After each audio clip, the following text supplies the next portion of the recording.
Hi, everybody. Good evening. Sawdust, dear, I see you're here already. Um, I'm not sure who else is here because the laptop hasn't been on in a long while and it's giving me trouble. I'm not sure why it's being as slow as molasses so that I can easily see the chat better, but we'll get there. Right now, it's doing the sea cleaner thing and cleaning out a ton of junk. So, we'll definitely still have our sale though. Um, 20 minutes ago, though, I was none so sure because Gary's not feeling well tonight. So I've got just 10 items. Gonna keep it kind of short tonight. Hi, Marcy. I hope you guys are all finding me. This is a new time with me having physical therapy Friday mornings. It just seems like it would be a better fit. Start an hour earlier. And I really do hear a lot from people on the East Coast that 11 is just too late at night for them. So oh, thank you. I actually did the full face and even have some vintage jewelry on. And so this is actually a family piece, this little pin. I'll show it to you guys later. Um, but uh, but I was determined I'm having a sale tonight. I just need to, and I need to get back on schedule with that. And but Gary's been coughing a lot lately and he's looking a little pale, so I'm not sure what's going on, but he said, "No, it's okay. I just, just don't feel I just feel a little tired," and he's looking pale again, so his blood might be his hemoglobin count might be dropping again. But other than that, he's not in any pain and anything. So he says, "Yeah, he says, I'll call my doctor in the morning." So he's definitely not in anything too serious if he's willing to wait till then. So he's like, "You go ahead and have your live sale." Good. I need to empty this house. I need to have live sales. I need to have live sales and listings and all that fun stuff. Oh. You want the fun news? I have the first box packed for the auction house. Yes. Um, yeah, this time he's on it. He's not, I think they scared him because, the idea of kidney failure if he doesn't properly take care of himself, I think shook him up. And he's still not eating right, which is not going to help at all. And he still smokes. So that's surely not going to help. But at this point, that's his stress relief. So what are you going to do? But at least this time he's on top of it and he's not going to just wait until he could barely walk, which I gave him hell for, the paramedics gave him hell for, the doctors gave him hell for. So yeah, he's not going to mess around with it too much this time. Thank goodness. So Nancy Smith is here. Oh, the other Nancy is here. Hello, hon. I'm trying to read the tiny print on the phone and I'm not doing so well. While this laptop thing does whatever it's doing, apparently it's taken out over 11,000 files of junk.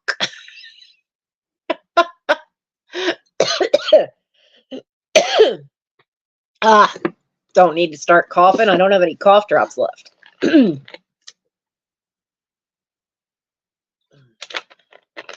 How old is Gary? Well, let's see. Wait a minute. I'm 58. And he's 8 years older. He was 8 when I was born. So 58, 60. So what's that make him? 66? Where's my math? Way off. No, that should make him 66 then. And his birthday is next Wednesday because he's a Valentine's baby.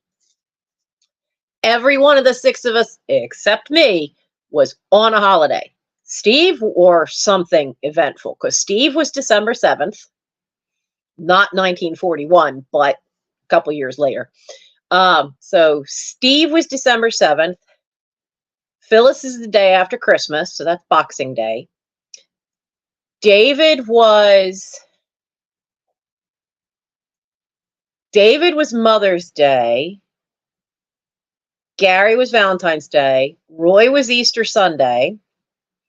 And I'm child number 6. So, oh, Marcy, you're a February baby too. Well, happy birthday, darling. So there's 67. You see, you're young enough to be one of my siblings. Because Steve was, he was 16 years older than me when I was born. But the doctor who was um, the the what do they call baby doc? OBGYN or OB? I forget which one is what they're called. But anyway, they there we go. He wanted to go on vacation. Now, I'm child number 6. If this woman tells you that you're wrong about when her due date should be and when she got pregnant, you should listen to her. So, but he kept saying, if you wait, and then I'm just going to tell the insurance company that you were doing it against doctor's orders, and then they won't pay any claim. And, that was a big deal. So this jerk gave her the shot and induced me. Apparently, I made her wait quite a while. She's sure I should have been born on Halloween. I'm sure I should have been born on Halloween. And then the guy had a fit because when I came out, I had a little bit of fluid, which I didn't know until recently, till one of my older siblings told me that there had been a little bit of fluid in the lungs and that I was not a full 8 pounds. I just barely made it to 7 pounds. So I definitely was a little early because every single one of us was 8 pounds or slightly more. So, I should have been a Halloween baby. Okay, come on, laptop. You can do it. You're not going to die on me. Because a new laptop is not in this year's plans. Maybe by Christmas, but certainly not right now. Maybe it's jealous because I've been using Mike so much. So I have 10 things tonight. They are a variety from a book that could be used for a junk journal, or because of how thick it is, could be used for one of those little secret compartment books. I've got an odd thing of Calgon sprays because I can't wear some of these. I'm allergic to them. I have a otagiri tray. I have a little piece of pottery. I have a lovely little African violet pot, a little white planter, pair of bookends, and that red vase. And cover your ears because I'm about to shout. Kitties, what are you doing?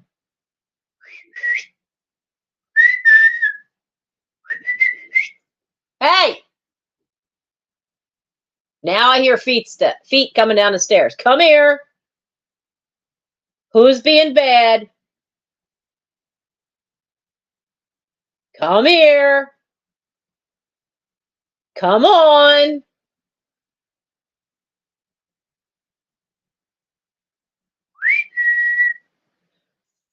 It's you.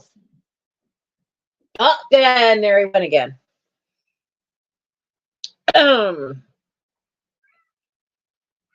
Meow, what?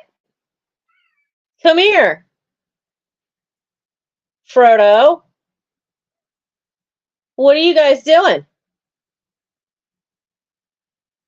Are you beating up your sister again? Because that's not okay. Or is Aragorn beating you up? Because he was just down here, took one look at me and went, because I said, oh, it's you? And he goes, and took off. Aragorn has now put on enough weight that he's really a problem. He's grown in size and he's getting close to Gimli's size now. But he plays too rough and he gets too aggressive. And that's a problem. No, you're not going to restart my laptop now for some other Windows update. Dang it.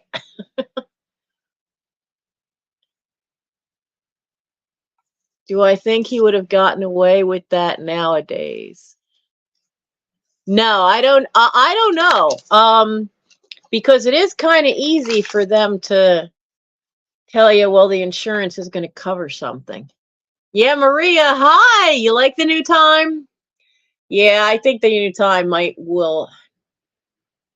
Yeah, we're gonna restart you tomorrow, Saturday, because I don't want it restarting as soon as it hits Monday. We'll deal with that. Yeah, we'll deal with that another time. Now, are you gonna let me into the computer again? But the new time should work out better because of me having physical therapy on Friday mornings, and and invariably when with Gary and doctor's visits, um, it's some we share a car, so it just sometimes would work better if I can be up earlier, take him where he needs to go, and then if he has to, he can come in with me to physical therapy and sit there and read the paper or something. We haven't had that happen yet, but I'm trying to head things off before we get to that. So, how is everybody doing? As usual, it's the live sale prices. Tonight, it's going to be all offer ups. I have 10 different items, and we'll start them and just roll with them tonight and see what happens. I was looking at my schedule for sales and chats. So next week would be a live chat. The following week will be a St. Patrick's Day sale. I actually have some. And I have an adorable music box doll that's all in green for St. Patrick's Day. But I actually have a tiny little bit of St. Patrick's Day stuff and possibly a piece of Belique that has the little clovers on it. I have to research the two pieces of that I found that I have and see what would be the better place to do that, because those technically are not mine. They were given to me to do a split sale from a friend when she was in from Seattle, and clearing out things from her mother's estate. So, but we'll see how that goes, because I've got a bunch of things I have to check on, because I have some Belique and I have some Wedgwood, and I have to go through those boxes and get those all listed. I missed the last quarter of the year because of my foot and being stuck upstairs. So, so it's you just keep moving forward. That's all you got to do. Just keep moving forward, because even though I've been stuck upstairs, it doesn't mean I've stopped doing stuff. It just means I've had to change what stuff I was doing. But tonight, while I was upstairs, I emptied a box that had been in Michael's room, because I had already gotten it half empty before, and cleared the last bit of stuff out of it, threw away what needed to be thrown away, and I went, great, I have an empty box. And sitting there was this toy I got Mike when he was maybe 10, and I don't even know if he ever built anything with it or not. I don't think he ever really did much with it, but it's a knockoff type of erector set thing. So I have that, and I have that in the box upstairs. And then I brought it down here and had hiding out in the powder room. I had two vintage sets, one still in the original cardboard sleeve and the metal container. And I've got a couple of odd bits of motors for erector sets. But these all have kind of issues, like some of the pieces have a little bit of rust. I don't have a clue if all the pieces are there, but they're cool vintage set. One of them is a space set. So I'm sending all of that is all in one box. And so that's the first lot that I will have boxed up, that is boxed up, that will be ready to send to the auction house. They want to have at least a minimum of 8 boxes of stuff. They don't want me just coming piecemeal with one box at a time. So, so the first one is packed. First one's packed. Yay! So as I go and we can get them started, Mike suggested that if the boxes were narrow enough, like not super wide, might be able to sit them down the wall of the hallway, and that way it's central to wherever I am in the house where I find things that that just need to go. That, may have some value if it's a group lot. So, but what individually don't necessarily have a value. So that's a start. It's a great start. So I'm happy with that. I'm very happy with that. Oh, I know what I was going to show you guys. I was going to show you this week's book. This week's book that I'm reading is How to Keep House While Drowning. Heck of a title. The title got me. I was like, I have to see what this is. But apparently, Casey Davis she's a licensed therapist, but she's also got I think she's got a TikTok account. Some of her stuff that I've gotten into, I'm like 45 pages in. She's got a couple of things that I'm not, I'm not a big fan of. Her her one theory of cleaning up a room is, okay, yes, have a trash bag. Absolutely. Totally agree with that. But then it says, gather all the dishes, place them in your sink or on your counter, but do not do the dishes. Take the laundry basket, sit that in the same room next to the trash bag. Pick up all the clothes, shoes, place them in the laundry bag, put them next to the trash pile. Don't do the laundry. I mean, it goes on like that. And so you're doing this and you're doing that. And so that the idea is that then you have smaller piles of stuff. And I know for a fact that that doesn't necessarily work if you're as stuffed as this. Her book is geared towards people that have trouble with executive function. And so she's trying to help you find ways to get around that if you have ADHD.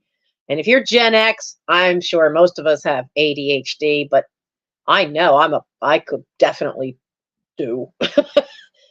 But, we never were tested for anything. But for me, with this amount, that wouldn't work. She's got 2 toddlers. So for her, having one bin for the kids' toys, one bin for the laundry, one bin for stuff that has a place to be, but it's not in that place, one bag for trash, and then she's got another bin that is stuff that could be given away. That's fine if you're just like clearing up general clutter. When you're clearing out packed stuff, that I don't think that formula will work too well, but having a timer set so that, you can do short bits at a time. And one of the first things she says, and I absolutely love this, was that, how did she put it? Clutter is morally neutral. Because, let me see if I can find it. I should have marked it. Because she's got a point.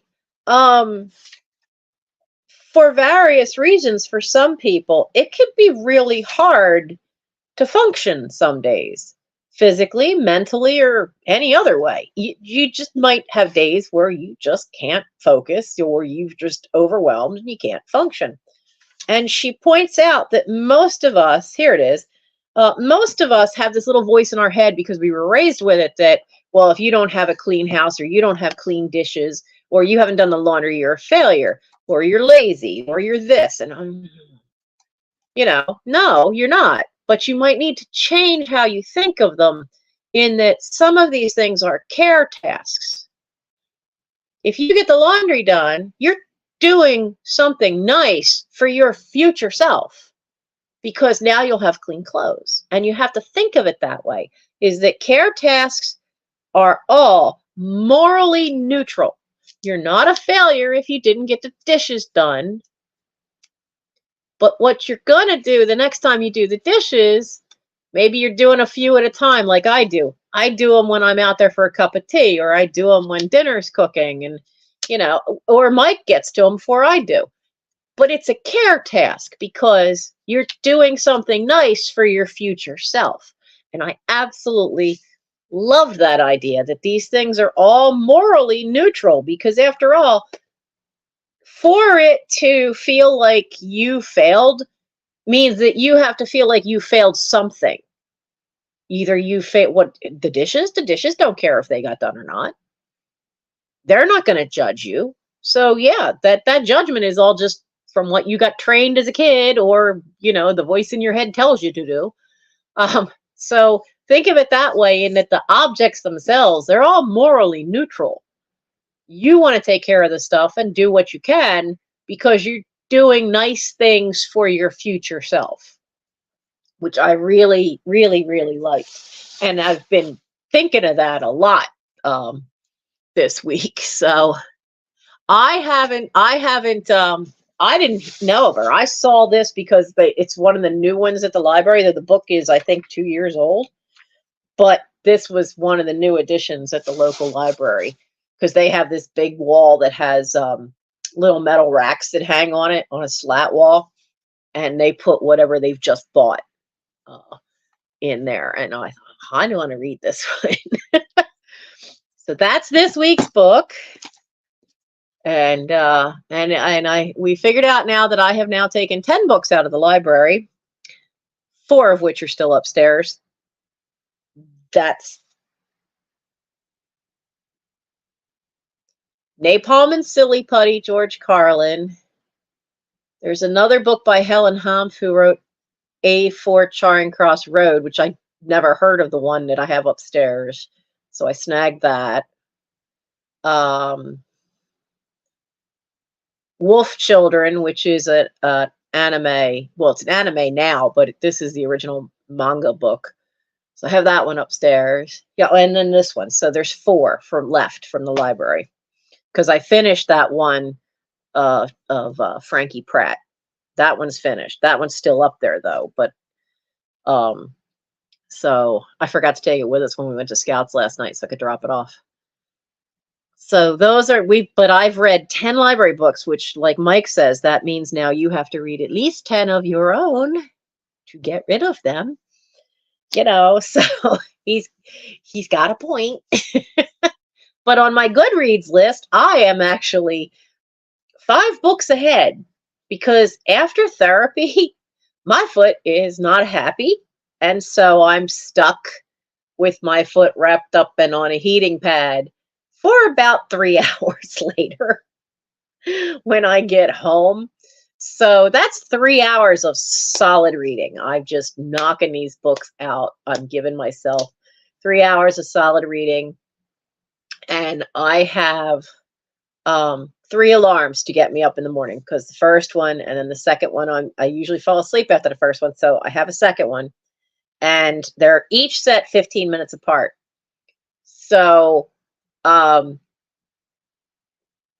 will try, if I can stay awake from the first one, then I will read, and that gives me 30 minutes, because when that last alarm goes off, well, nope, then you have to get up. So that's another 30 minutes in a day where I'm getting a chance to read a little bit, and it's working. That's why I'm blowing through books so quick.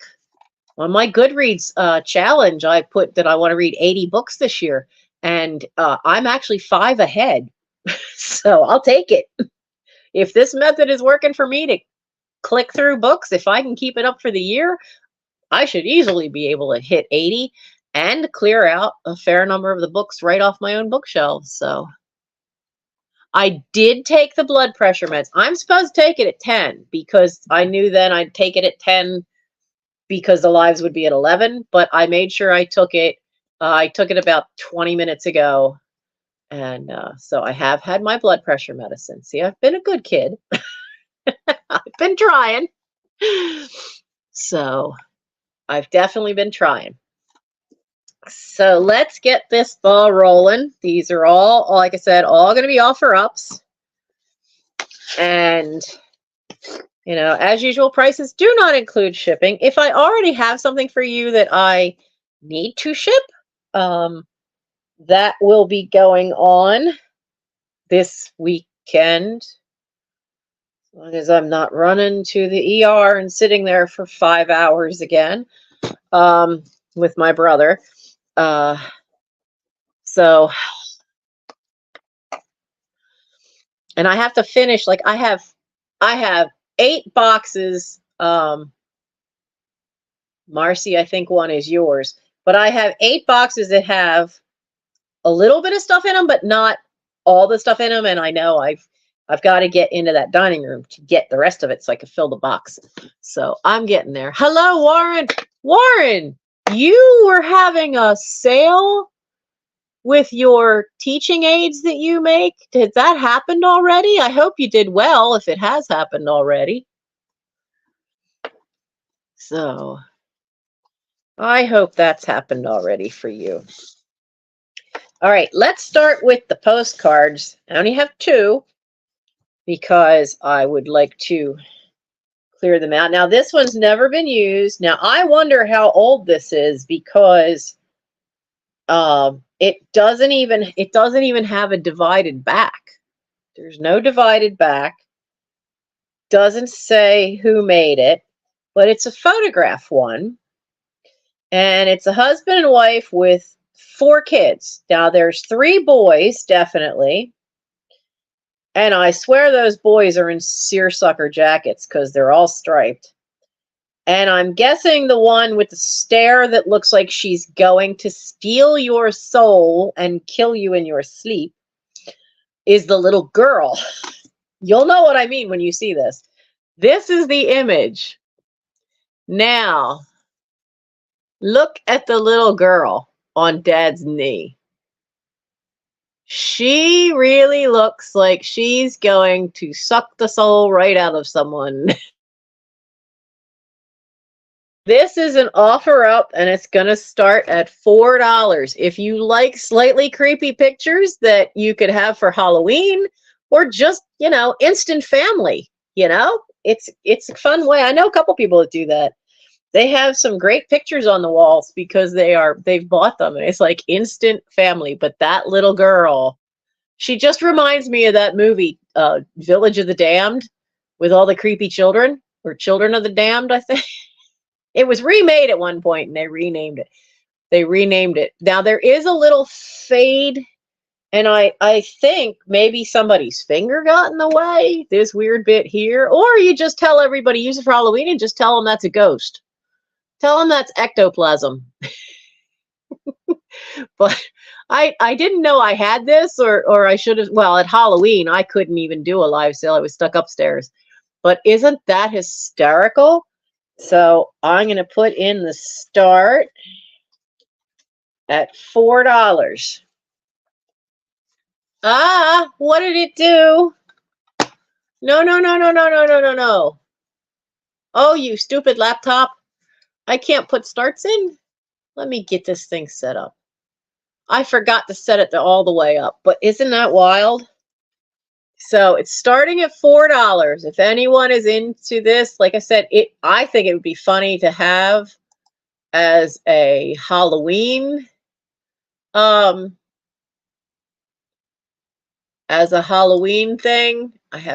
in the wrong account too. I have to switch accounts because of that little girl. That face on the little girl is just so funny because it's just so creepy. And then you've got that little kind of ghosty looking wisp over to the side. Oh, Scott's on from Old Curiosity Shop. That's probably where everybody is. So, come on, catch up to me, laptop. So,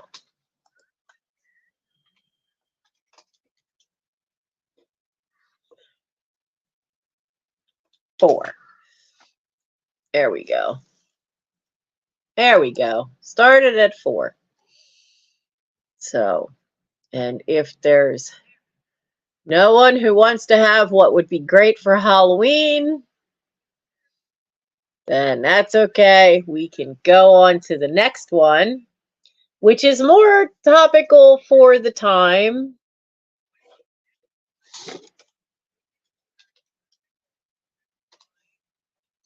Because I actually have one. It has been written in pencil on the back.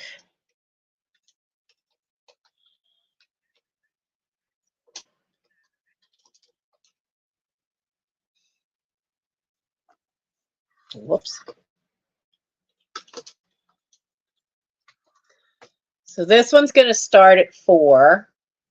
Now, let's see if the back says anything fun, because I missed it one time. One of you got a cool postcard, but it actually mentioned Halley's Comet coming by on the back. And had I known that, that sucker would have been on eBay. So I've learned to read the backs all the time. This one, considering how the address just has the person's name and then says Carmel, Maine. No street address. So this has got to be early 1900s, I'm betting.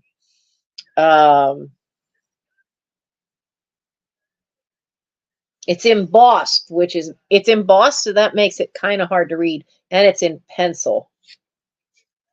Dear Kenneth, I was glad to get your letter. Hope all are well. We are all out as usual. We have had some men to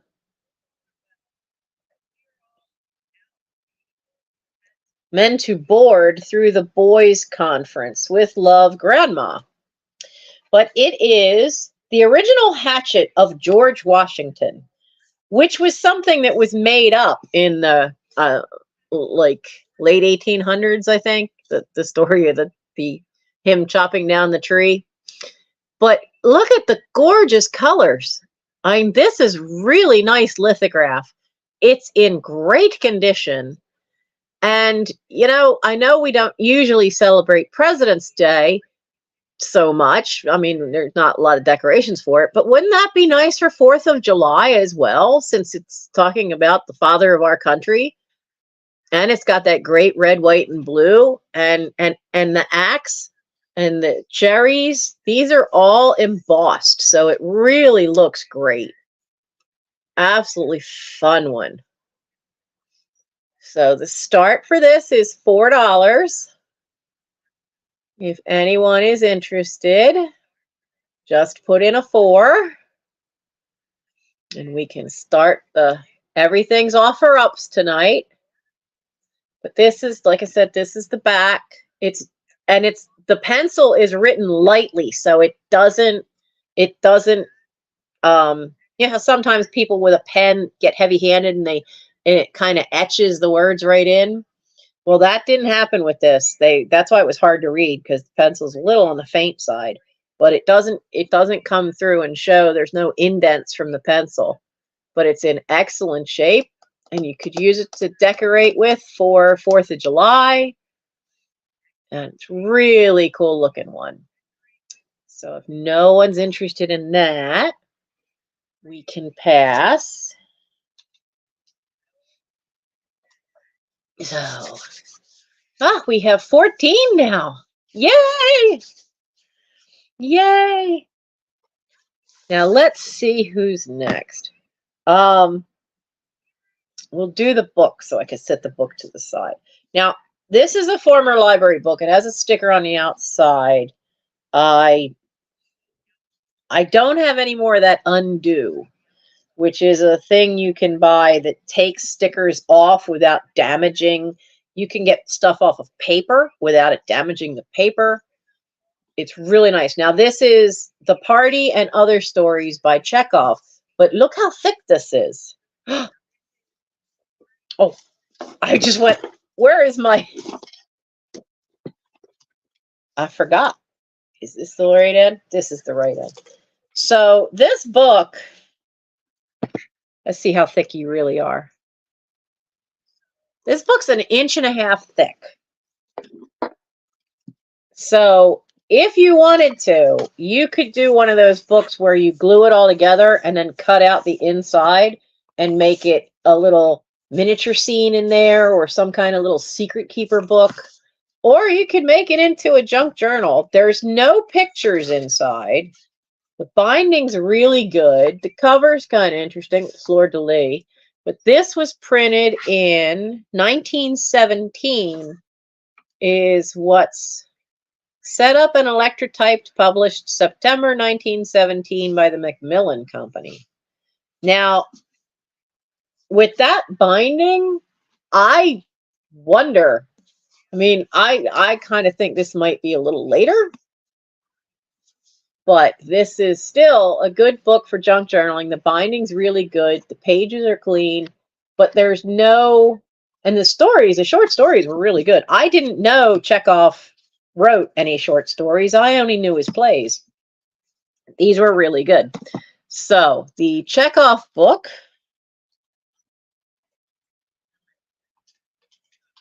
is gonna start at $3. And that's Chekhov.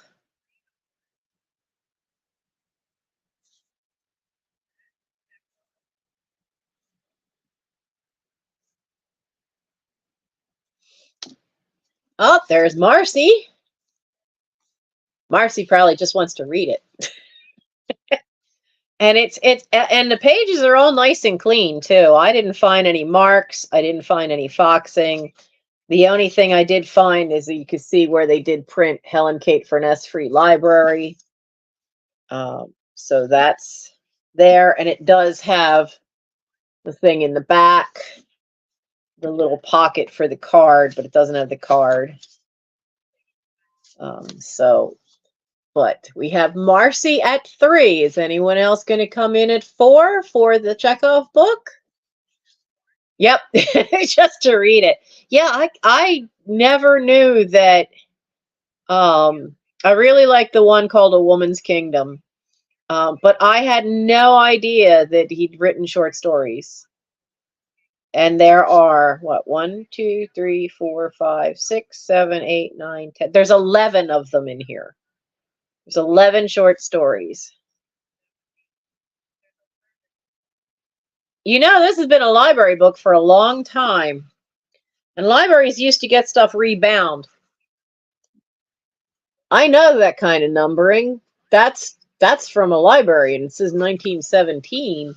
And it's in pencil, so I'm thinking the library had the book rebound at some point.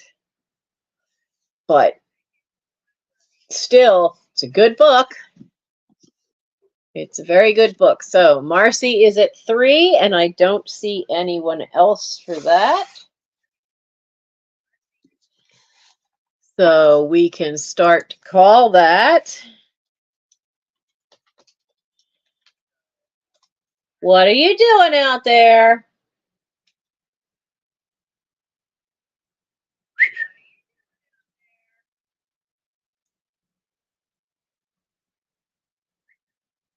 I hear paper being batted around. I don't trust these little stinkers with paper. And if no one else is coming in, we're going to put in the sold. We're going to put in the sold. We're going to put in the sold. There we go. Okay. Okay. Hey, while I'm thinking of it, let me show you this very cool pin. This is, come on, open up. You don't want to come off? You have to come off.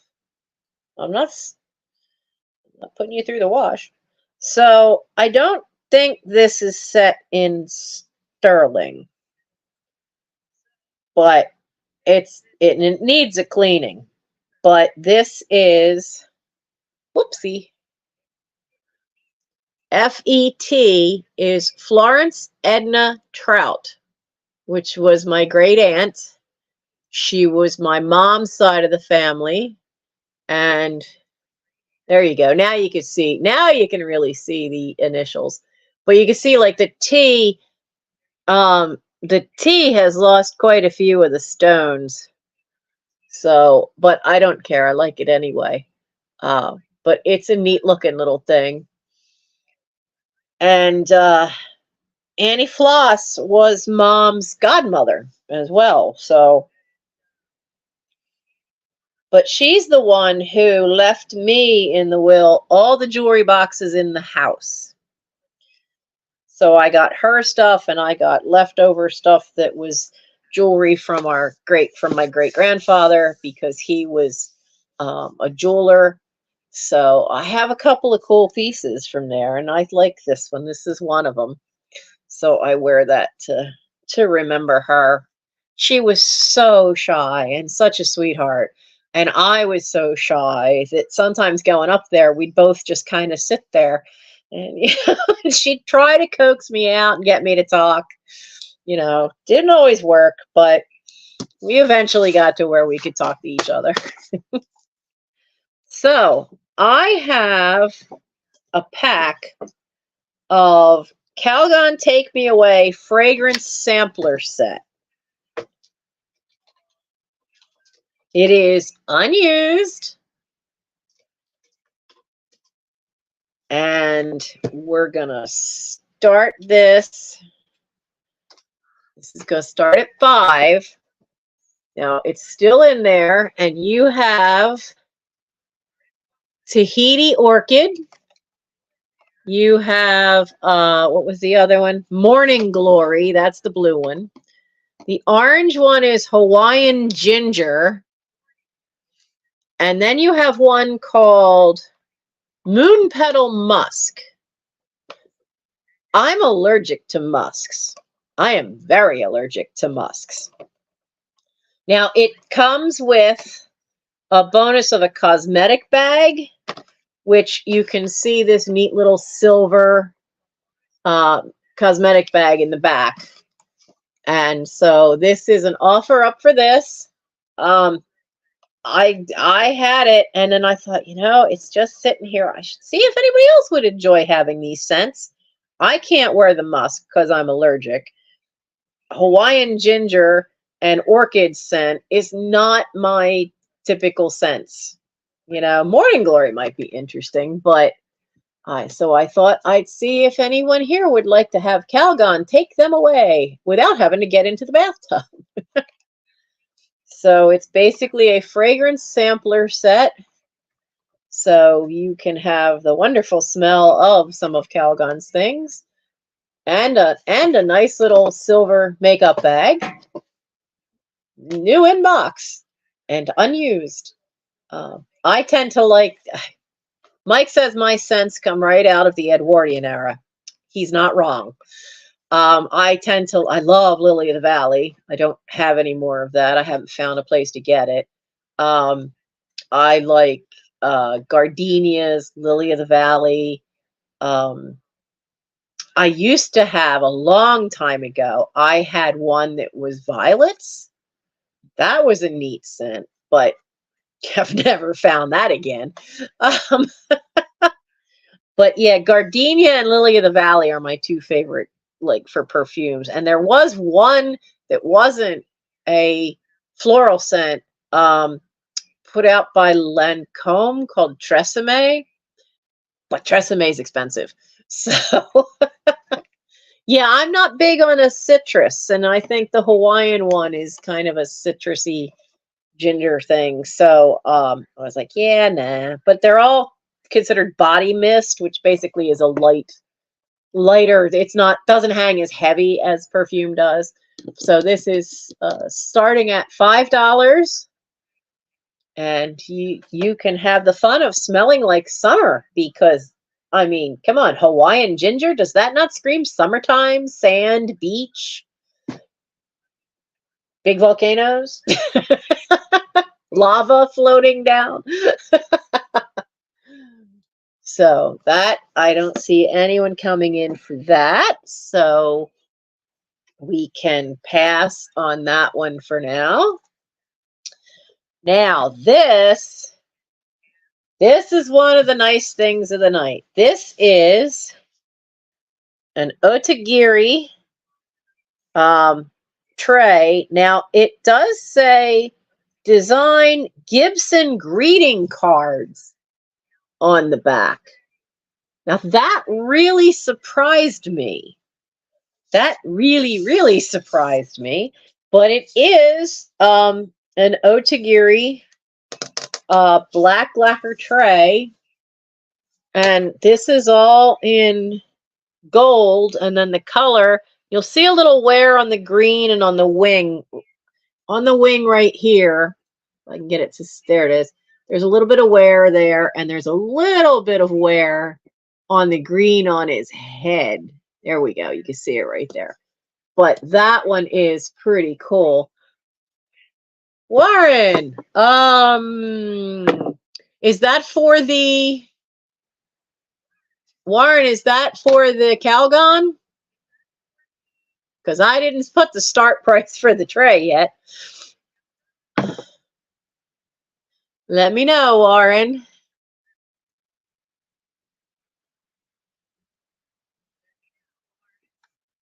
Oh, wow, we got quite a bit of a delay.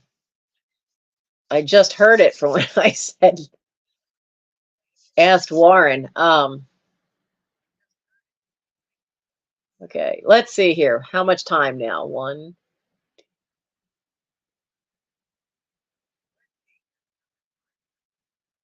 Oh, wow. So we're operating like the football teams. We have a 6-second delay. So, okay. So Warren, was that for the Calgon stuff?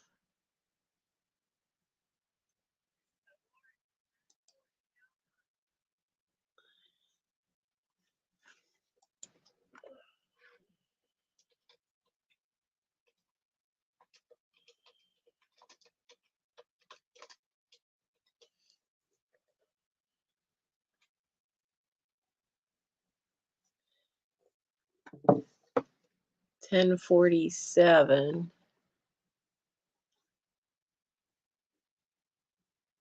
It is.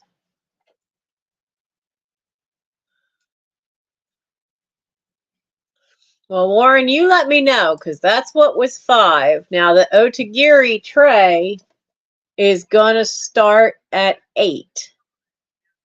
So I'm going to put that in there. And Warren will get back to us when Warren can. We'll figure it out.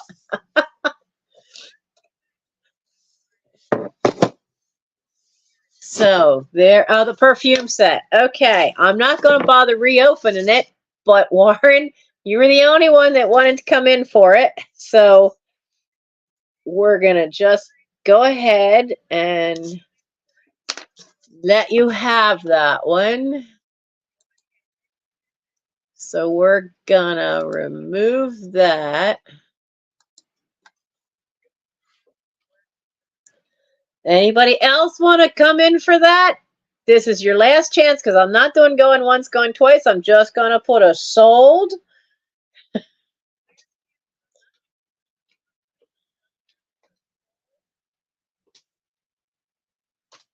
There we go. That makes it simpler. Sold to Warren, $5. And now we could go back to the Otagiri tray, which I see Val popped in for 8. Now there are, you could tell it's been used, but oddly, like there's some scuffing on the back, but most of it is, if I can get it right, it's mostly right here. I don't know why it's so scratched right there. That is on the back. But on the front, well, you can see my fingerprints. There are no deep scratches to the front anywhere. It's so hard to show this because it's got such a shine to it that, you know, you can see it's basically just reflecting everything. But he is really cool. Let's see if I can get it up close so you can actually see. Like, you could see every little feather line here. And this is all dappled, so it kind of looks like the you've got the Calgon, Warren. You're good. You've got it. So Val is in for 8 for the tray. Does anyone want to come in higher? Let's see what the measurements are of this. I made sure I had a box before I ever brought this to you. I'm not making that mistake again. So it's 14 long and hey, fingers work. I know it's cold here, and it's just a smidge over 10 inches top to bottom. So that is cool. What do you say, Nora? Your grandmother had one. It's usually because of whatever surface it was placed on. Yeah, it's just odd that it's right there. I can't imagine what it was placed on, but it is very cool, and it's one of the items rescued from the clean out that she didn't want to take with her. But at the same time, she didn't want to give it to Goodwill. So I was like, well, then I will take it. It is very pretty. I really do like the reflection is not just the lacquer, but the fact that that's all done with brass. It just makes him and everything shine so much. So we have Val in for 8. So if no one else wants to come in for that, we can start calling it. Going once. Ooh, it's a bit nippy in here. It's 50 something outside, but our heater's still set at like 50 something, either 56 or 58. I don't remember. It's a bit nippy. Going twice. And we'll give it a little time for the lag, because we know the lag is a real thing. And we're gonna hit this button. Yep, sold. There we go. Now,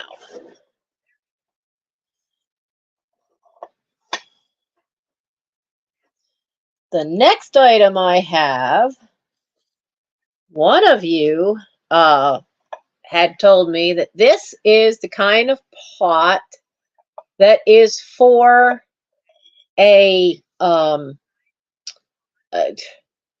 African violet, brain cramp pot.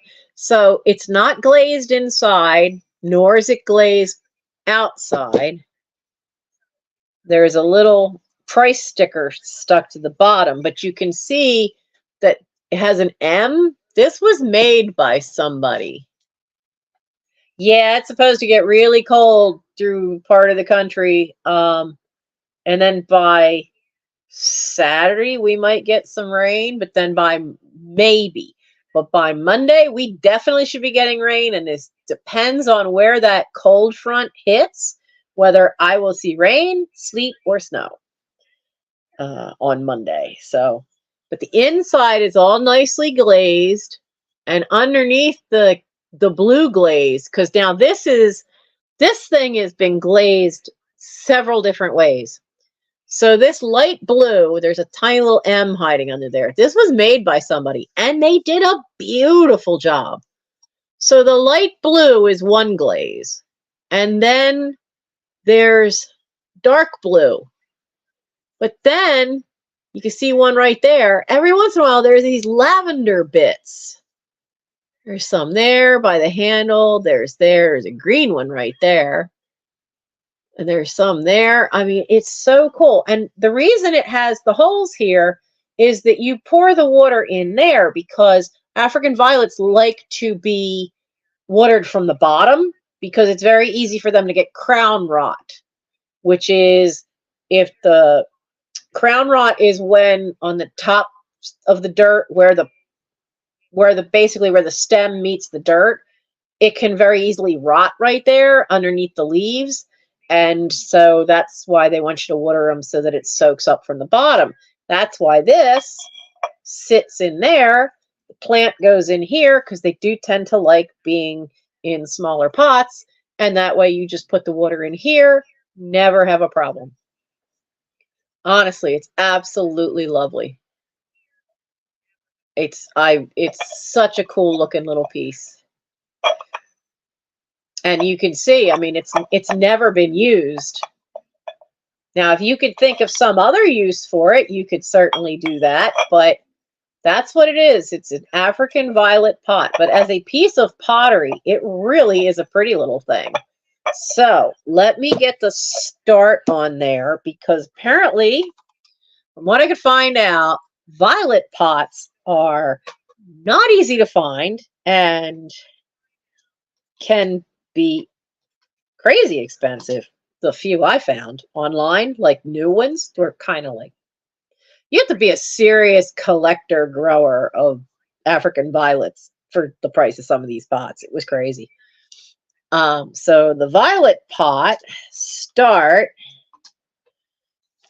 we are going to start this at $8,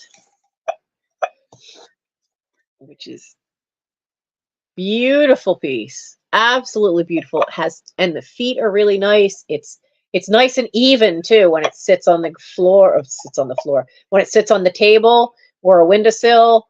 I know friends of mine, I have their growing lights from when they moved. They actually have a special stand just for the African violets, and I used to use it to start seeds under. But it is such a beauty, and I really do like the colors. I really, really, really like that little splash of lavender with the blue and the dark blue. It's just so cool looking. And then it's only around the handles. Like on here, you can really see the green because it's right on the handle. And then on this side, it's right kind of coming down below it. That's the only two splashes of green, really. I think there's a little there, but it is just so pretty. And so we're starting it at 8. Does anyone like to try growing an African violet? I do not know if they are dangerous for cats. I haven't looked that up yet, but you could definitely, look that up and find out. Trying to think what a cactus could be done in here as well.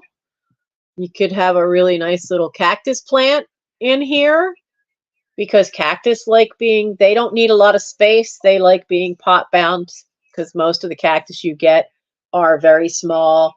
Some of them come in these little tiny plastic pots, but you could easily put one in here. Hen and chicks would grow well in this. So you could have a couple of different types of plants if you didn't want to do an African violet in here. And then hen and chicks, I think you'd be able to water like you normally would from the top. But it is absolutely adorable little violet, African violet pot. And I don't see anyone coming in for that, so we can pass.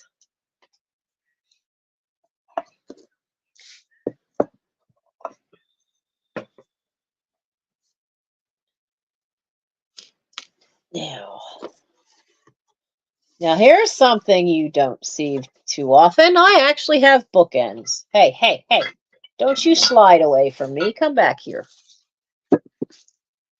The box everything is in is sliding. No, you evil box. Don't do that. Now, I kept these in the plastic bag just because I did not want them to knock against each other. These are, I mean, I know I'm kind of bringing them out the wrong time of year, because these are very bicentennial kind of thing. I'm sure these are from 76 or thereabout.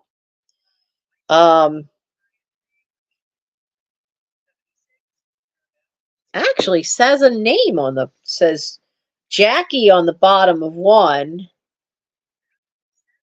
but it says some kind of mold on the bottom of the other. I can't quite read. Something mold. I mean, is that Yorie or Youe? Not sure what that is. It's hard to read. And then somebody put down Jackie. So they probably did this in a ceramics class because, I mean, in the 70s, that was a huge deal. But it is a set of bookends. And it's the colonial drum, has the eagle in God We Trust. Now, they are ceramic and they are hollow, but they actually have these little felt pads on them, so it's not going to scratch up your furniture. Off of there. So we are going to start. We're going to start the bookends at 8. Now, there's only one flaw, and I do not have this shade of blue to fix it. Can you see there's a tiny little chip right there? Bookends are just becoming incredibly hard to find. That little flaw is how I found it. But I wanted to bring these to you. You could have these as a decoration for the 4th of July. If you have a mantelpiece, you could have one. There we go. You could have one on either end of the mantel and all kinds of blue glass and white glass and stuff, standing up in between. They don't have a date on them, but considering the colonial kind of blue coloring that shade of blue is, these are probably from the bicentennial year, 1976. But they are cool. I just get a kick out of the fact that it has the drumsticks on the top. I thought that was really funny. But they are a really nice pair of bookends. And if you don't feel they're heavy enough, you can do what so many others have done to make bookends. You fill it with sand, and then you tape over that hole. I've had more than one bookend where when the old felt kind of came off, and then suddenly I had sand all over my shelf when I lifted them up. These do not have, they aren't filled like that, but you could because it gives them added weight to use as a real bookend. But then, of course, without that being in there, it makes it a lot easier and cheaper to ship. So we're going to start at 8 for the 4th of July decorating bookends. These would be cool for that. And even, like I said, they even look, now mind you, the top looks a bit strange with 4, but I mean, you can make one full drum if you want. But I don't see anyone coming in for these.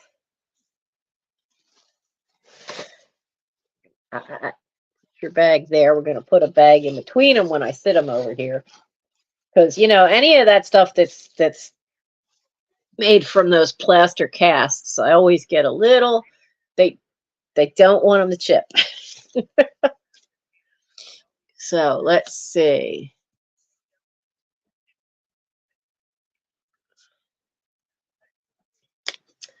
So we're going to put pass on that. 4 things left, guys. Just 4 or 3. 4. 4. Y'all are waiting for that piece of red glass, aren't you? That's what you're all waiting for. You're waiting for the piece of red glass. Well, tell you what. I'll do that next. Are you ready? Oh, wow. It's making it look like it's wine color on my phone. It is not wine color. It is a red. It is a definite ruby red. I don't know why my phone is making it look like wine. It is not a wine color. And it's got this great opening. It's definitely a hand-done piece, I think. I don't think... Well, let me double check if it's been molded. Because usually... this part I don't think was molded. I think this was stretched. for the top part, but there is, hard to see it. Yeah, there's a little straight line there and a little straight line there. So if nothing else, they molded the bottom. I did not find a signature. I didn't find any maker's marks. I'm going to look again to see if there's any kind of signature anywhere, but there's not. It is a lovely, lovely little piece.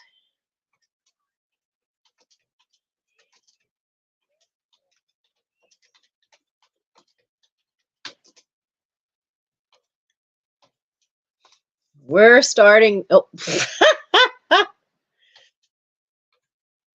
we're going to start this at 8. And it is a really, really nice ruby red. Now, as you can see, if I hold it even, you can see that the back, there is definitely a back and a front, because down here is just a smidge lower than the back of it. So it's just, I'm holding it flat. You can see that back part sticks up because this is the front, but then this back part does stick up a little higher. I'd say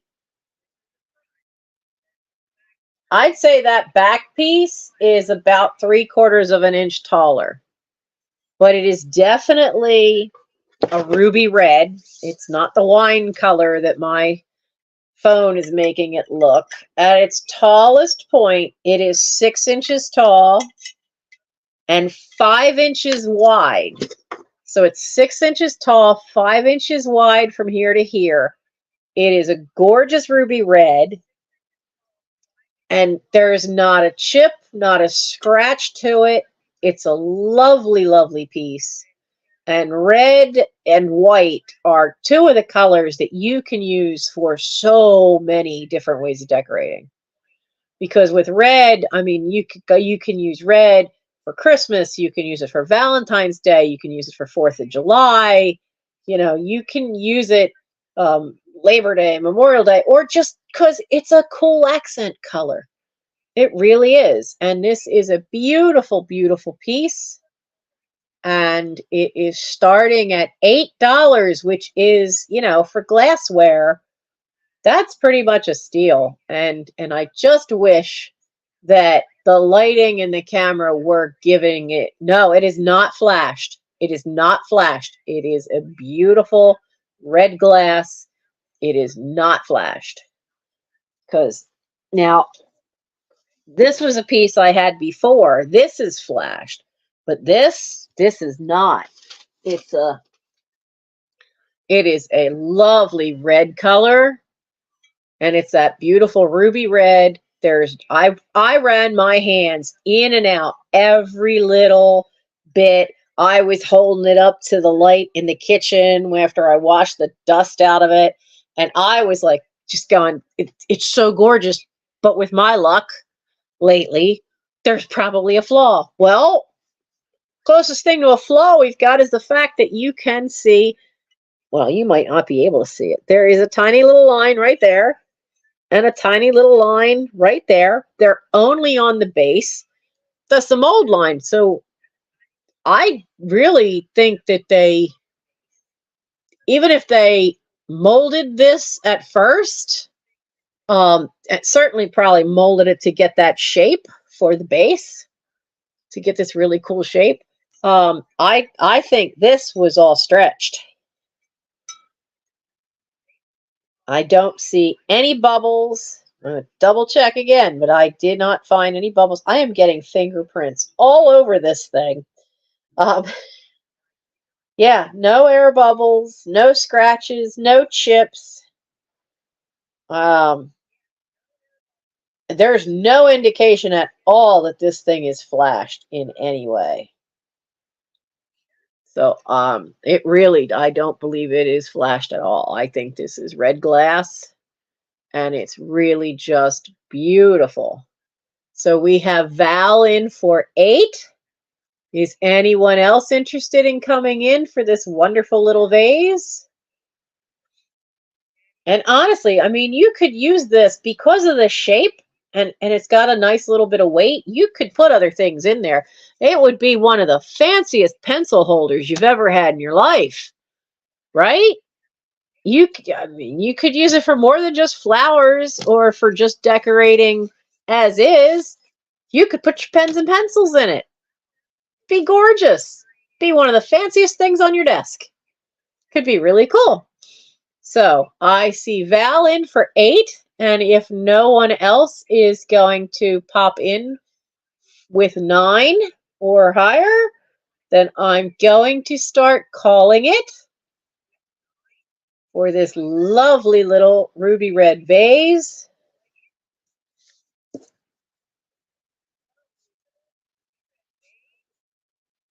And I'm sliding off my chair too. I have pillows under there. So we're gonna start calling it. And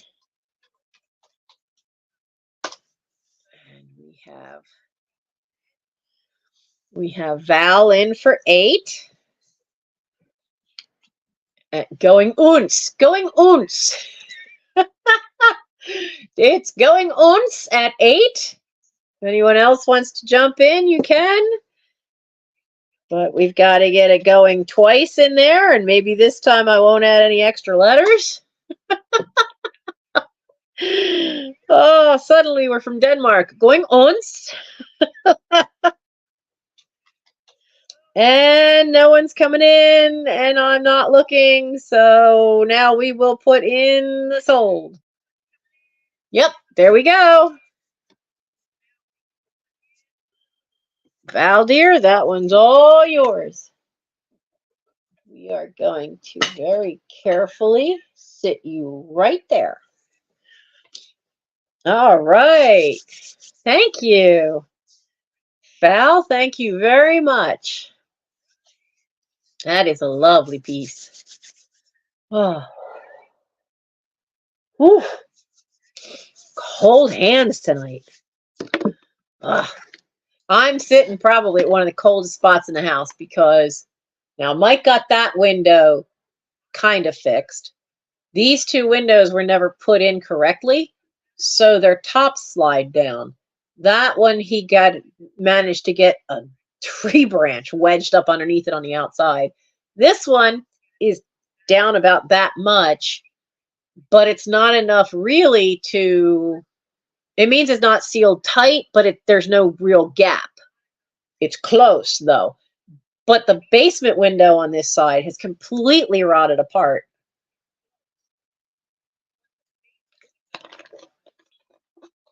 And so there's boards Mike put over it, but they're not put flush together. So there's an air gap, and it comes right up through this floor. Makes it a little nippy over here. So let's see.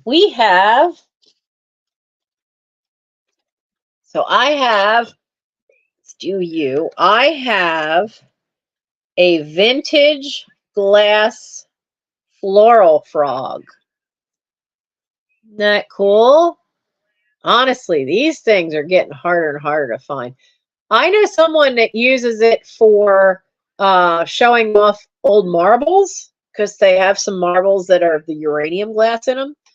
I've known somebody else who used to have these and would put her pencils in them and always would put the eraser end in. But they were always colored pencils because she used to do artwork with colored pencils. And she had a bunch of these, and all of her pencils would stand up in the holes, and she could just see what color was on the tip and use what she needed for colored pencils. So you can use it for that. So this is a clear glass floral frog.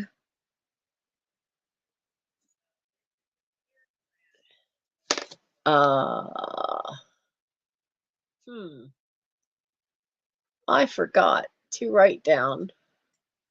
Why is there we go. Is this the only one that I have forgotten to comp?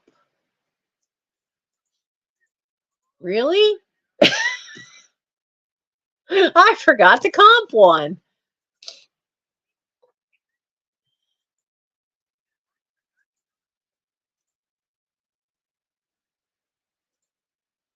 Let me in, let me in. Oh, really? Well, it's not going to be comp now because it's telling me I need it's going to send something to the phone, but it's not going to send anything to the phone. I have the phone on Do Not Disturb. So, glass floral frog. I have no way to comp it. So we're going to start you. Okay.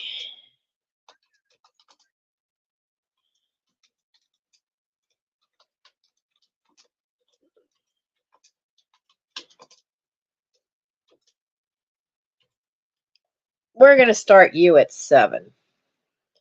Now, I have found no chips, and the holes, I don't know how I'm going to be able to show you this, because everybody always wants to know, because a lot of times these holes in the back have little chips or sometimes are really sharp, because they would make these and then they just break the glass off. So sometimes these are really sharp edges.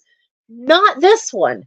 These are all nice and rounded, which is really surprising. Now, there's a little dot here that's like a little bubbly thing. I don't know if you can see it because you can feel it. It's not a crack, it's not a chip, but there's like a little bubble popping up right there. It's almost like it's an extra piece of glass stuck to it. But when I looked at it, I had trouble even finding any bubbles. Usually these things are made, with whatever clear glass, and they would be, they'd have bubbles in them. And as I said, the backs where the hole opens, they would just break it through and leave a rough edge. But this is all smoothed off. It even has, can you see? It has feet. There's one there, one there, one there. I've never seen one this size with feet. And this is all nice and smooth. The edges up top are nice and smooth. There's no chips, no cracks. There's no bubbles. There's just that one little spot that is either a bubble right underneath and has raised up the glass, or it's a little fleck of glass from something else. But this is a vintage one, and it is in excellent condition. The fact that there's little feet on this thing just blows me away. It is a gorgeous one. Now, I'll give you the size of it because it is just a hair. It's about 3 inches across. And then, now let's go up from the feet. So it's not quite 1.25 inches. It's like 1.125 inches in height. But it's absolutely wonderful.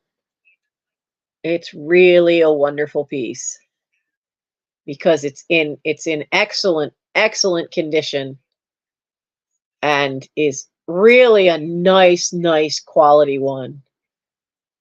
I have a bigger one myself that I've cut my fingers on because all in this back part is usually, the lesser companies that made them, they didn't do the nice job of polishing off the ends, but this one's beautiful. And feet. It's got feet.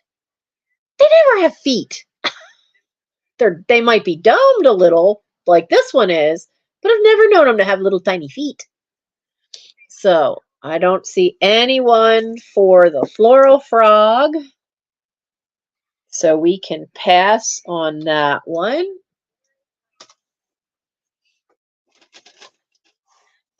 Now, keeping in mind with these, we seem to have somewhat of a theme with like all this pottery and plant pots. So I've got one pottery art piece and one vintage planter. That's what we have left for tonight. I may have to put my coat on. I am really getting chilly. So this one, it's I didn't look it up.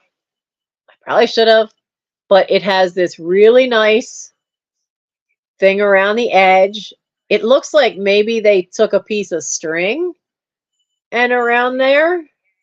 Um, Now it does have this spot, which I think is deliberate because it's there and then it's on the opposite side as well.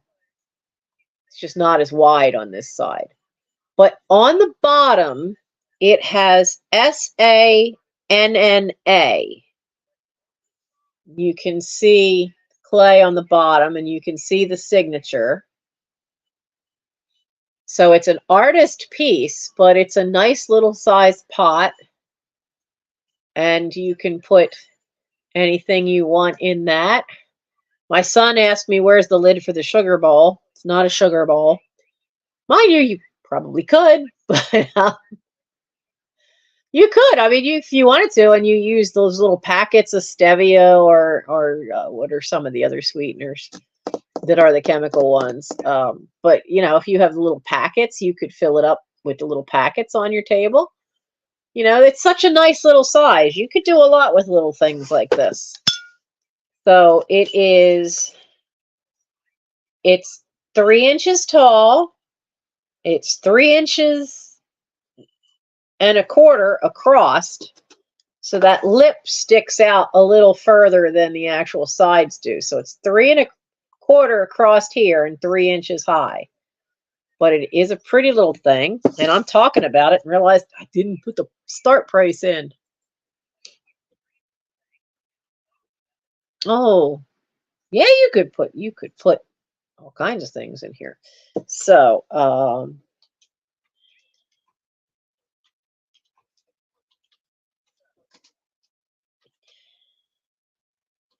we're going to start this at 5 for the little pot. For this nice little blue. I love the texture. I mean, this has got everything going on. It's got the shine. It's got nice colors.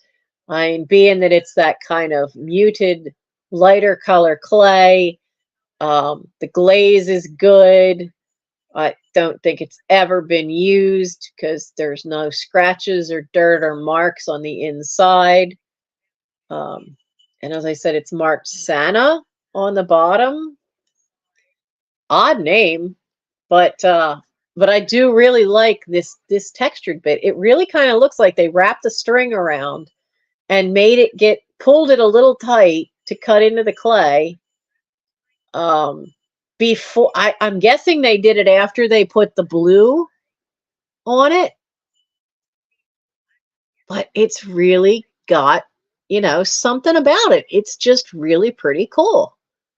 You know, it caught my eye.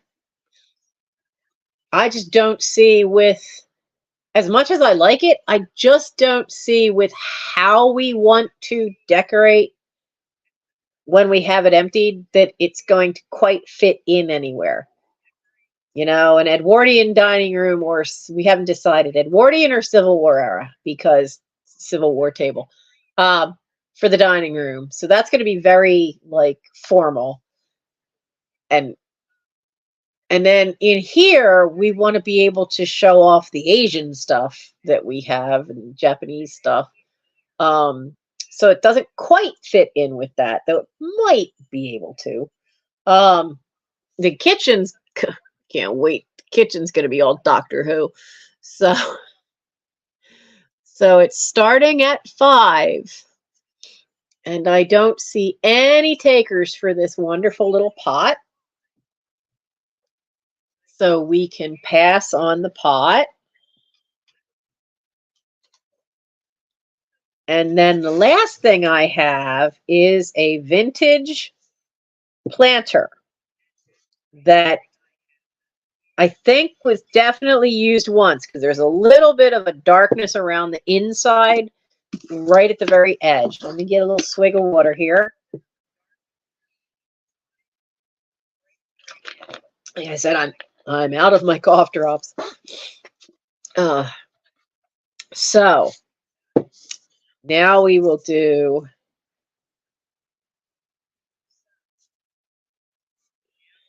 I start that one at 5. Now this one is very much that mid-century modern pot planter. It's all white. And I'm going to, oh, I know if I'm putting this on eBay, what I'm putting on it. So let's start it. Let's start it at least half of that for you guys. Mid-century modern white planter.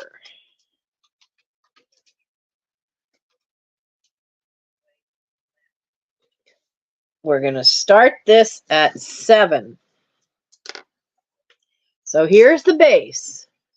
Now, I did not see any maker's name on there, but I couldn't find any. I mean, I know it's got some funny little shadows right there, but there's no name there. And it's all nice and white, nice shape. Even if you wanted to use just that side, I like the little arch to the base. Okay, but look what's on the front. This nice little flower.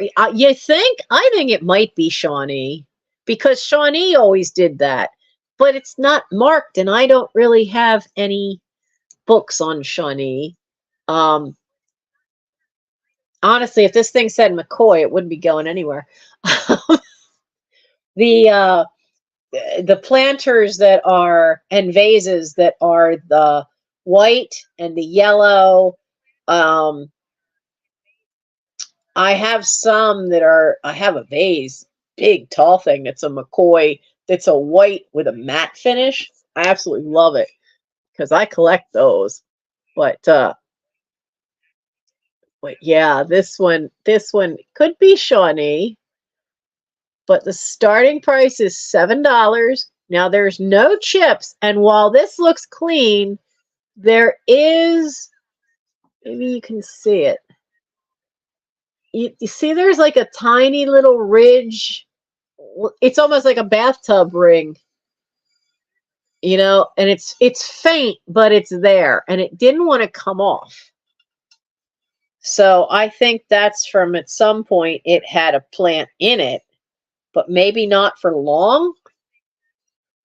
But like, I can't, oh, wait, kind of. It looks almost like a shadow going around the top edge inside. It doesn't show on the outside at all. It doesn't show on the top edge at all. It's just this hint of a shadow, like you can see it there, on the inside lip. And it's a narrow little line. So I think if it was ever used, it was only used once. And then, because, you know, planters, sometimes they get that little crusty bit from the water. But it very well could be a Shawnee. And as with some things that where they sit them on the feet, the glaze didn't quite cover, but that's typical. That's typical of the stuff from the 40s and the 50s. But it is really nice little decorative planter. It's a nice little size because this is 6 inches long and 3.5 wide. And what's your height, little one? And it is 2 3/4 tall. So it's just a nice little size. It could be a Shawnee. And then being that it's the white, you could use it in the bathroom to put things in. You could use it anywhere you want in your house, or you could use it as a planter.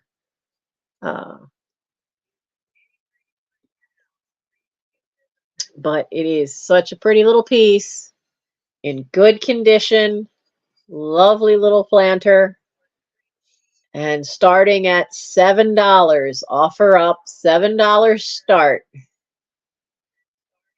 And if no one is interested, then we can pass on this too and have a little chat, and then I'll do a speed round for what's left, because this was the last piece in the box. I only had 10, what, 10 or 11?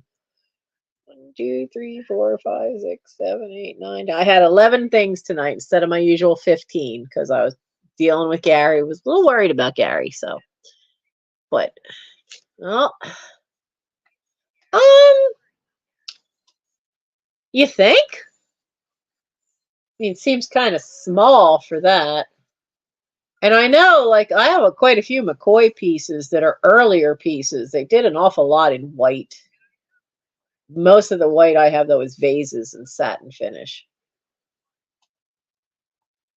I'm not a fan of McCoy did an early green, and I'm not a fan of the green. I like the blue. I really like the yellow and the white, but I don't need to be collecting Shawnee. The only reason I collected the McCoy is because that's what I grew up with. So, oh, with a plant arrangement. Oh yeah, yeah, I could see that.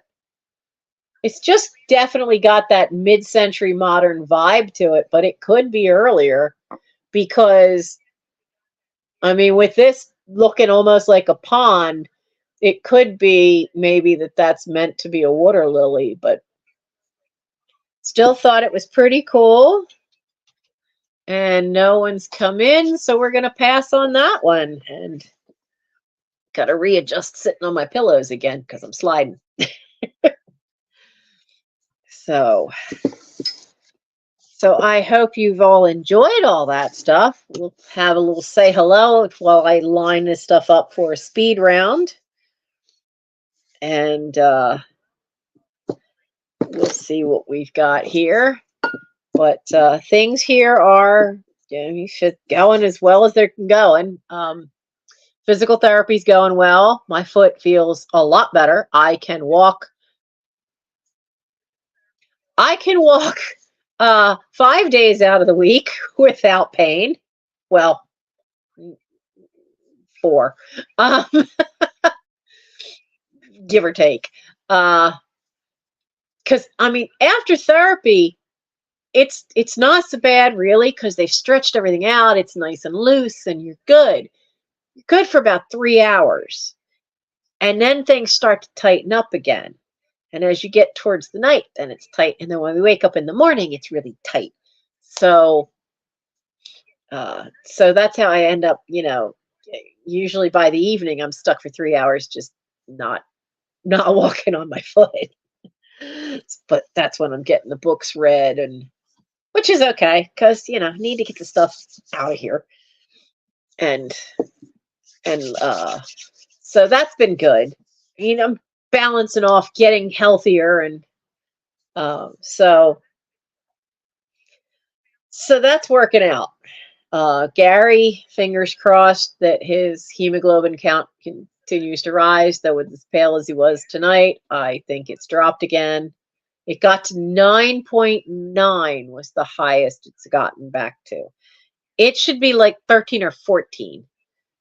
And they just don't know where's the blood going. Well, I don't think his body's making it. That seems to be the problem. And one of his kidneys is not working correctly. So that's another big problem. So we'll just deal with it this year as we can. All sales going forward go towards the new roof. Hopefully by March. And I will be packing tomorrow.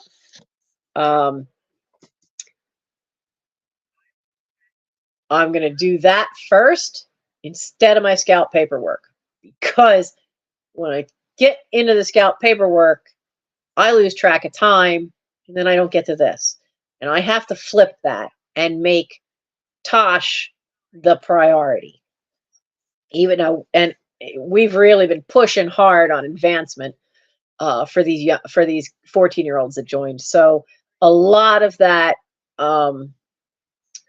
last night we got through all these boating parts and safety and canoe and all that. So that was a chunk of about 5 different requirements for first class.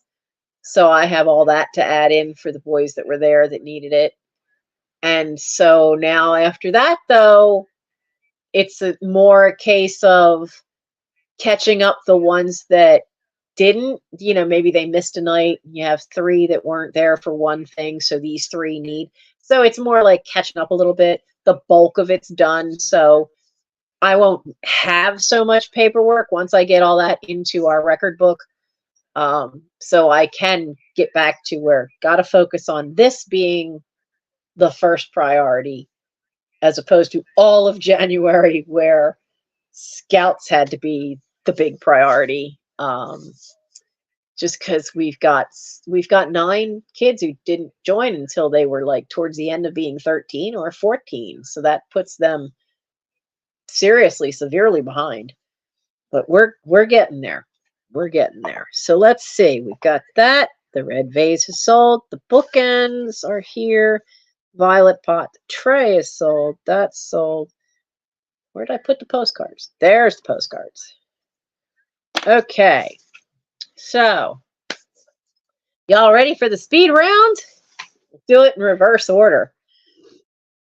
So, you saw the planter. Everything was an offer up tonight, so the planter was 7. So, if you're interested in that, quick put a 7 in, say planter. And we have the lovely little pottery pot. It says Santa, Sanna, on the bottom.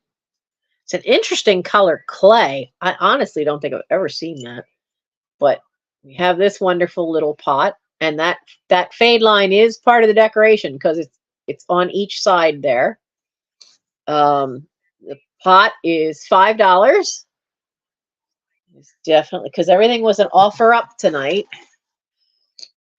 We have this wonderful clear glass floral frog for $7, and the nice part of this one is all this is nice and smooth. There's no little rough parts. They've rounded off all the edges to the holes, both the tiny ones at the bottom, and it's even got 3 teeny little feet. Really good quality one. So the clear glass floral frog was $7. So you could put frog 7. Val is getting the wonderful red vase. And we have a pair of bookends that would be great for 4th of July decorating. And they do have a something mold. Oh, now it's hard to see. Oh, that's a Z. YOZIE mold is what it says on there. And then on the bottom of this one, oh, it says YOZIE mold too. The bottom of this one says Jackie somewhere on there. And if you wanted to make them heavier, as I said, you could fill them with sand and then seal that hole, and it would make them heavier to be useful as actual bookends. But these are nice ceramic pair, beautifully painted. They did a really nice job with the details on here.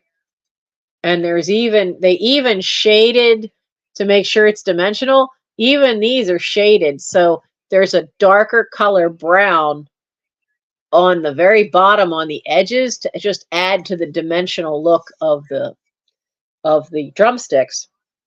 So the bookends were 8. Bookends were 8. The violet pot, also a lovely pottery piece. This is just gorgeous. This is what you grow African violets in, for those of you who came in after we ran this one. This has never been used. This is not glazed. The inside's not glazed. That's because African violets, you really need to water them from the bottom. But you could fill this with something like hen and chicks, which once they get going and they fill the pot, it's hard to water them because there's no space on the top. Well, that's what these little holes are for, to put the water in. Lovely little piece. There is an M in the center down here. I have no idea who made this one. The violet pot is $8. Absolutely adorable, pretty little thing. Or you could fill cactus in there. Tray sold, Chekhov sold, the Calgon sold. So the other two things are the two postcards, one of which you could use for 4th of July. It does have pencil writing on the back. It has not been posted. It's in excellent condition. It is embossed all around the edge of the blade. The cherries and the ribbon are all embossed.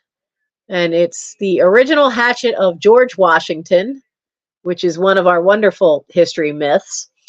But it is a cute one that could be used for 4th of July, Memorial Day, President's Day, but you could have that one out for 4th of July. And that was $4 for that one. And then we have the creepy haunted one. We have the one I jokingly said was haunted because, so first off, you have this funny little stuff up here, which honestly looks like, you know, there's a ghost, plasma ghost. But if you look at the little girl on Dad's knee, she looks like one of the children of the damned. And from that movie, Village of the Damned, that was an old horror flick from like the 60s, which scared me as a kid. But she's got that look. She is looking into your soul and is going to rip it right out of you. It is just so funny.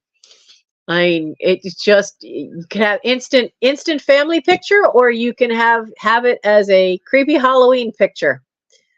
I just think that is just such a funny thing. And it's a postcard. It doesn't have a date on the back. It's not been used. It is a postcard. And this one was also $4. And that was everything. I only had the 11 things tonight, and we've had some wonderful little pieces here, and I thank all of those who have bought something, and I hope you enjoyed tonight. Update is the kittens are, you know, they're soon going to be 2, because April figured, you know, April 1st is what I made their birthday, because it's somewhere around then. For it could be anywhere from a day or 2 or a week before April 1st. It's when they actually were born. Doctor's still not happy. I think she's got arthritis, because she's really unhappy when it's rainy and damp. She's 13. She's going on 14, because she was born in the spring too. So she's getting up there. Snowball's doing good. Charlie's not. Charlie has now lost a big piece of skin from here all the way up. It just goes right from his neck all the way up to behind his little kitty ear. And the big flap of skin has come off. He's been in another fight. Something got him badly. And so I'm still working on trying to get him help. But he did let me this morning, he let me put an antibiotic cream on it. He didn't like it, but he didn't fuss about it. He didn't fight me. He didn't growl at me, nothing. So that's progress. That's major progress. So I was happy with that. And I had to leave a message at the one cat rescue that I'm hoping to get him to. But they hadn't called back yet today. So still working on that. But he shows up every day to be fed, and if it's too long, we'll hear him start meowing at the door. So he's definitely got the idea that this is a safe place. So that's a good thing. So that was everything. And my throat's beginning to dry out and crack. And so I'm going to go and get something hot to drink before I go to bed. For those who usually come in after midnight, it's going to be quite a surprise to them that if they didn't see the notice that it's starting at a new time, that I'm already off the air tonight. Next week will be a live chat. I might make it a work with me. We'll see. If I can get into the dining room to get my ring lights, then I can do work with me's again. So that will be fun, because that's always fun to bring you along on the treasure hunt. But the week after that, which is, where's my calendar? I know I brought it down. Oh, come on. Don't buy much on Temu, but I got a planner that goes to 2026. Got my little trusty planner. So let's see here. February. So today's the 8th. The 15th will be a chat. And oh, I have an Etsy webinar on the 22nd. So the 22nd would be the St. Patrick's Day sale. I will have the few little things I have for St. Patrick's Day on the 22nd of February. And I'll make sure they get mailed out right away, since then that is 1, 2, 3 weeks before St. Patrick's Day. So, oh, well, Easter Sunday is the 31st of March. It's not in April. Oh dear. Well,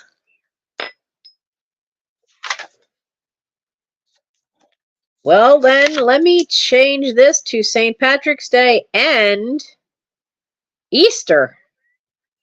We'll do it all. We'll do both holidays. I have enough stuff that I think I can do a sale. If I have the two together, I think I can have a sale with about 20 things that's all St. Patrick's Day and Easter, or at least the majority. So remember, the 15th would be a live chat, but February 22nd will be a St. Patrick's Day and Easter sale. All stuff for St. Patrick's Day, which is kind of hard to find things for. And I've got some cute Easter stuff too that I've got. So I hope you can join me then. And if you're working on your own overstuffed house, know that you are not alone. And just remember, it did not get that way overnight. It's not going to get cleaned that way overnight, unless you rented a dumpster, which I'm not doing here. And I'm sure you're not doing there. But if you want to take care of things and find your treasures and display your treasures, well, then you got to do like I'm doing, and you got to go through section by section, box by box, take your time, do what you can. And just remember, like that book I was reading said, it's all about self-care for you. You deserve to be able to enjoy your stuff. And so it's all, now I forgot the phrase. What did she say it was? That it's all morally neutral. That, it doesn't care if you didn't get to it today. It'll be there tomorrow. Just keep working forward as you can. Your stuff isn't judging you. It's okay. You're not a failure. You didn't do anything wrong. There shouldn't be any shame with any of it, because it's all, the pile of stuff does not care if you get to it or not. So it's not judging you.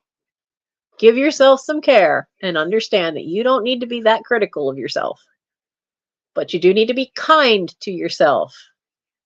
And any little bit you get done is caring for future you. What you get done today is stuff that you then have dealt with and don't need to do tomorrow. So that means there's less on your plate to deal with tomorrow. So that way you're taking care of yourself. You've got to take care of future self. We all deserve a little kindness, but all too often we aren't kind to ourselves. We forget to do that. We listen to that stupid little voice that tells us that, we're this, we're that, and it's all negative crap. Well, just remember, it's negative crap. Just remember in your heart that that little voice in your head is not always your friend, and that you deserve some kindness that you do kind acts for yourself and take care of your stuff and do what you can, one day at a time. Oh, Sugar Britches, Lori Ann's here and we're just signing off. I started at 10 tonight, Lori Ann. That's going to be my new time at 10 p.m. So you can catch everything on the replay, Lori Ann. And hopefully I'll be able to stop in and see some of yours. Since I have physical therapy in the mornings now, I'm going to have to start at 10. So if you like the things you saw, by all means, hit subscribe. Come enjoy the process. Oh, you ended. I didn't see that you were on. Well, darn. I saw that Scott was on from Old Curiosity Shop, but I didn't see you were on. Yeah, with me having physical therapy in the mornings, I do have to start at 10 p.m. now. Just because Friday morning physical therapy, I need to get to bed a little earlier. Oh, you're on Thursdays too? Ooh. We can have some fun doing back-to-back and advertise for each other. Because we have to get you up to your 1,000. You're not up to 1,000 yet, are you? I don't believe you are. All right, let me quick do this for Lori Ann.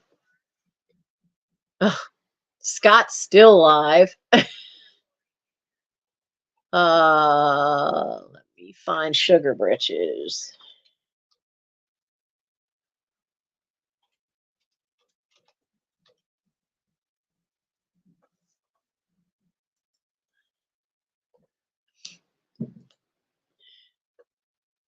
There we go. Sugar Britches, sweet ass stuff. Oh, wait, you got a new job? Ooh. Okay, there's the link for Lori Ann's channel. You are sitting at 798 subscribers. Oh, come on, we got to get you 2 more at least. Got to get you to that 800. Oh, my goodness. So for anybody that's catching this on the replay, if you see that link, it's the chat replay. By all means, subscribe to Sugar Britches Sweet Ass Stuff. If you are not a subscriber to me, by all means, please subscribe to me. But we need to get Lori Ann up to her 1,000 so she can get monetized. She's sitting at 798. Surely, in all the people who watch my lives on the replay, surely there's 2 of you out there that are not subscribed to Lori Ann, and we can get her over 800. I know we can. All right. So I'm going to go. Mike just walked in the door, so he's home. And I will see you guys next week for a live chat or possibly a work with me if I can get to my ring lights in the dining room. And then remember, mark it on your calendars, 10 p.m. That's when I will be starting. And on the 22nd of February will be the combined Easter St. Patrick's Day sale. It will be as much stuff as I have for Easter and St. Patrick's Day, and hopefully will be 15 to 20 items. And then we'll go from there. If I think I have enough to do all of it being Easter and St. Patrick's stuff. So I will see you then. And tell your friends, tell your family, tell everybody. Because, you know, it's been very helpful having the pay. I mean, you're never going to get rich off the payouts from YouTube, but it was really helpful to have one show up in December. So, as you have or how much you can find. Huh? Oh, you were selling Easter, Lori? Yeah. Oh, Kathy, I have been, the Easter stuff is all in a tub right there. As I have found it, and it wasn't stuff I wanted to keep, I've been putting it in the tub. And so it's all in that second tub right there. So now there may be more that I find. Don't know. But but I know there's quite a few pieces in that tub waiting for an Easter sale. And that's actually, should be 4 things in there for St. Patrick's Day. Plus there's the St. Patrick's Day wind-up doll with the music box that's in the dining room. And then I just found another little girl about yay high that's St. Patrick's Day, which she needs a bath because she's pretty dusty. So so maybe I'll find more. You never know with this place. Warehouse 13, you never know what you're going to find. So have a good night, everybody, and I'll see you next Thursday. And if you like postcards, remember, I still have that drop sale that I posted of the postcards. A lot of those were federal buildings that could be used for 4th of July decoration. And so that's still up and running. And you should know, I'm a little flaky in that video because I had like messed up my knee. So I took one of the good painkillers that I had left because I had wrenched my knee a little bit. So I'm slightly loopy. So I put in the description the list of postcards with what letter they were, so that it'll make it easier, because I'm a little bit loopy from one of the last of the good pain meds. Yeah, because I had wrenched the right knee, and the meniscus is already damaged in there. We know that now from the MRI. The meniscus is actually not completely attached, and that's why it's been going out on me. So have a good laugh if you want by watching me be slightly loopy. But we could. I don't have a huge amount of them, but I've slowly been working my way through some of them. You always find way more than I do. So you have some stunners that you find. But that's why you guys should also subscribe to Lori Ann at Sugar Britches, because the ephemera stuff she finds is, oh my goodness, the ephemera she finds is amazing. I still really, really, really want to come visit her in the summer, but the roof's got to come first before I can be going anywhere. Got to get a new roof this year. All right, so I will get things packed and invoiced tomorrow. After physical therapy, I'll start working on that while I can still move around. I've got about 3 hours after physical therapy, and then I end up with 3 hours stuck in a chair with my foot on a heating pad. So I know what frame of time I'm working with here. So look for invoices over the weekend, guys, and I will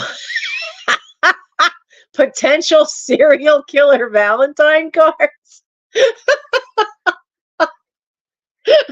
I need to know what those are. You need to post them on Instagram. All right. Good night, everybody. And I'll see you next week.